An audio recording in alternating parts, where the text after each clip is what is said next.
me and my sister were walking along to school to catch the bus, and my sister just turned to me and said, "Lee, are you a Christian?" And I said, "Yeah."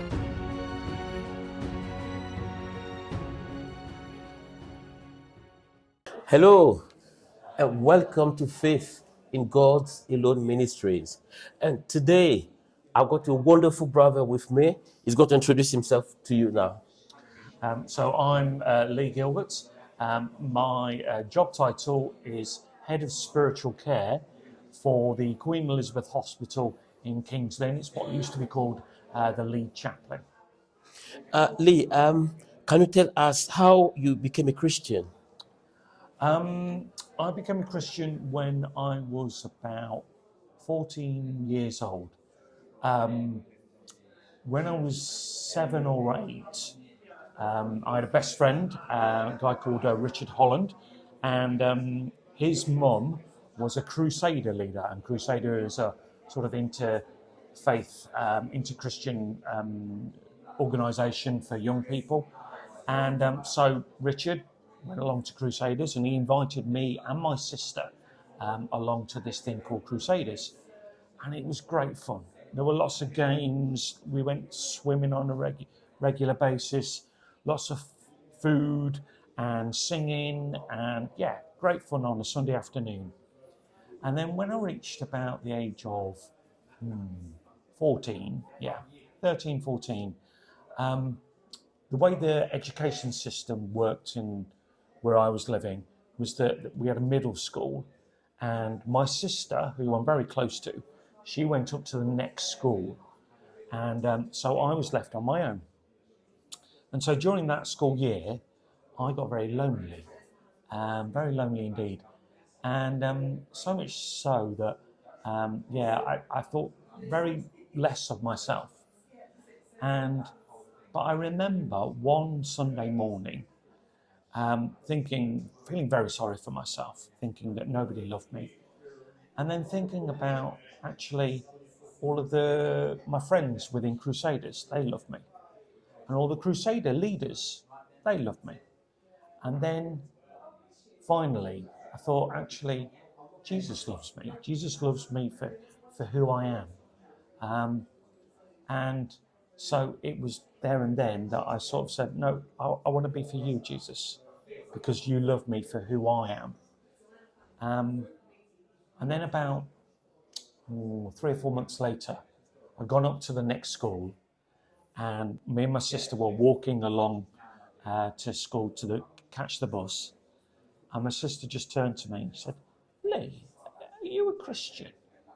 And I said, "Yes." And it was the first time I'd ever admitted to somebody that yes, I was. So it was then that I would say that I became a Christian. Can you tell me about how your calling in ministry happened? Yeah, absolutely.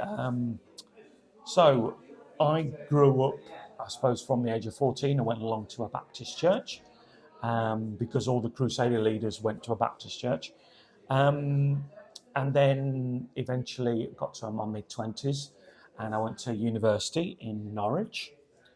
And up to that particular point within church life, I would consider myself just a normal church person. I helped out when I could.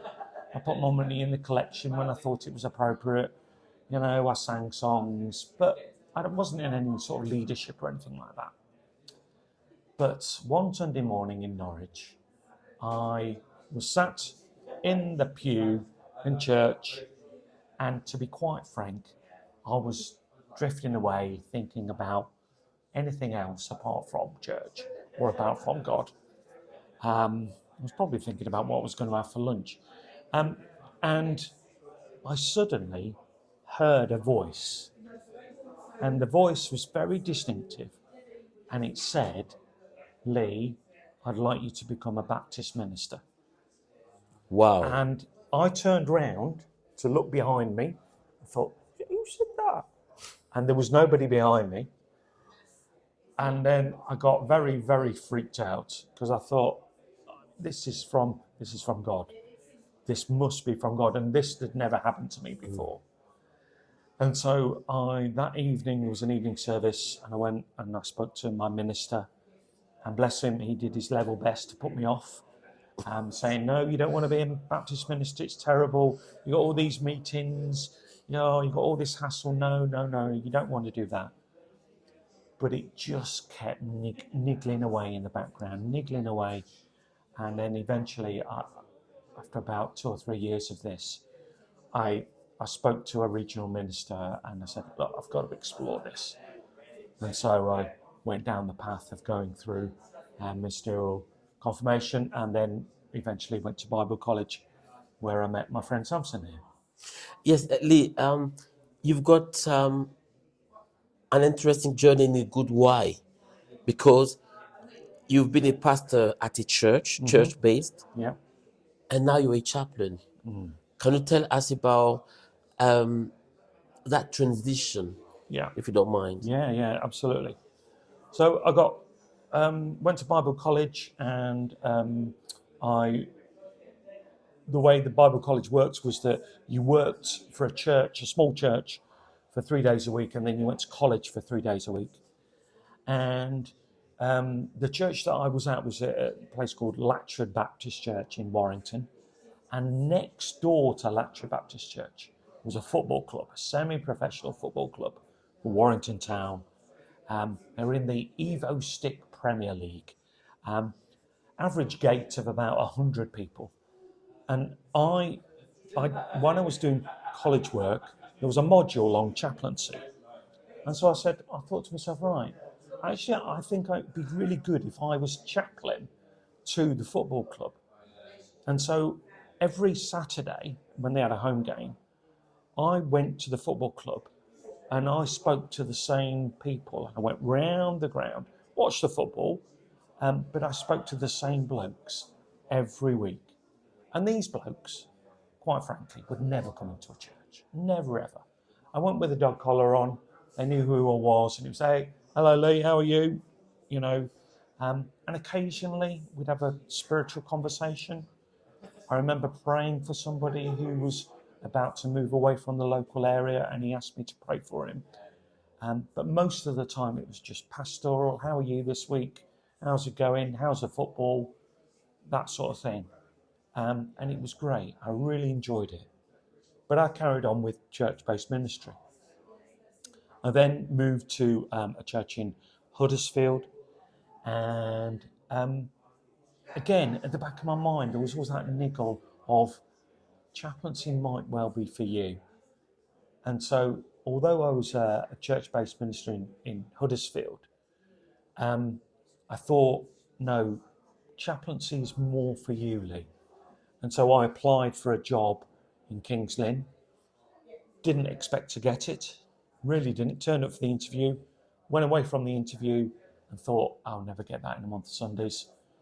And they offered me the job. Wow. And never been to King's Lynn before. First, yeah. And God was very much in that move. We moved house. Yeah. And so I've been there for the last 6.5 years. Yes, and can you tell us what does a chaplain do? What do you do? So, hospital chaplaincy is, so I'm paid by the NHS. Every single NHS hospital has access to a chaplain. And essentially what we do is we listen to people. Hospitals are often very lonely places for patients. And even though there's lots of people around, often patients feel very isolated. And so I talk with the patients about anything and everything that they want. Sometimes it's a religious matter, sometimes it's a medical matter, sometimes it's a combination of both. But often we have conversations about where's God in this? Where's God in my cancer diagnosis? Where's God in my baby loss? We do a lot of baby loss funerals, where any gestation period where the mother is over 12 weeks pregnant, then if they lose their babies for whatever reason, and we never judge, then we take the funerals. So we do a lot of that. We do things like if a patient dies in the hospital and they don't have any family who can possibly pay for the funeral, then we as chaplains, we take the funeral because everybody deserves a funeral. But we do, yeah, but most of our role is listening to people, yeah, and listening to staff as well because they've got their own issues and Yes. things going on with their lives as well. Yeah. Faith in God's Lord Ministries. Today, my guest is Lee. Lee, before we finish, what's your last words? I suppose my last word would be, and I say this to all of my chaplaincy volunteers who come in and they listen to the patients, is you have 2 ears and 1 mouth, and we should use them in that proportion. So we need to listen more than we actually speak. And I think the world would be a lot better place if all of us did that. Lee, thank you very so much. That's okay. Thank you for watching and take care. Bye.